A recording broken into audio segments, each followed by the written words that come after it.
प्रभु अपने परमेश्वर से अपने सारे मन और सारे जीव और सारी बुद्धि से प्रेम रख। यह बाइबल का एक बहुत महत्वपूर्ण वचन है जो सबसे बड़ी आज्ञा का हिस्सा है। यीशु मसीह ने इसे मत्ती 22:37 में कहा था। पूरा संदर्भ इस प्रकार है।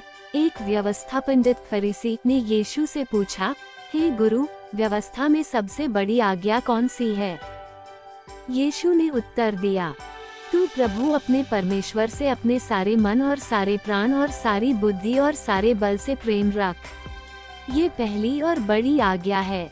और दूसरी इसके समान है, तू अपने पड़ोसी से अपने समान प्रेम रख। इन दो आज्ञाओं पर सारी व्यवस्था और भविष्यद्वक्ता टिके हैं। सारे मन से, अपने भावनाओं, इच्छाओं और हृदय की गहराई से ईश्वर को प्राथमिकता दो। प्रेम भावनात्मक और पूर्ण समर्पण का हो। यह आज्ञा बताती है कि ईश्वर से प्रेम पूर्ण और अविभाजित होना चाहिए, कोई आधा अधूरा नहीं। ये जीवन का आधार है, क्योंकि यदि हम ईश्वर से सारे मन से, अपने भावनाओं, इच्छाओं और हृदय की गहराई से ईश्वर को प्राथमिकता दो। प्रेम भावनात्मक और पूर्ण समर्पण का हो। सारे जीव प्राण से, अपनी पूरी जिंदगी, शक्ति और अस्तित्व से, जैसे जीवन का हर पल ईश्वर के लिए।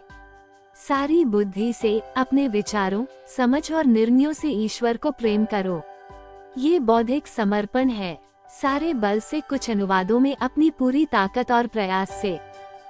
यह आज्ञा बताती है कि ईश्वर से प्रेम पूर्ण और अविभाजित होना चाहिए, कोई आधा अधूरा नहीं।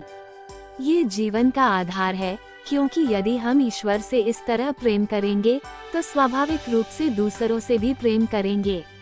अपने समान प्रेम रख का मतलब, इसका अर्थ है कि जिस तरह हम खुद के लिए अच्छाई, सम्मान, दया, क्षमा और जरूरतों की पूर्ति चाहते हैं, ठीक उसी तरह हमें दूसरों के लिए भी वही चाहना और करना चाहिए। ये स्वार्थी प्रेम नहीं, बल्कि निस्वार्थ प्रेम है। यीशु ने बताया कि पड़ोसी केवल हमारा परिवार, मित्र या समुदाय का व्यक्ति नहीं, बल्कि हर जरूरतमंद मनुष्य है, चाहे वह किसी भी जाति, धर्म, राष्ट्र या बैकग्राउंड का हो।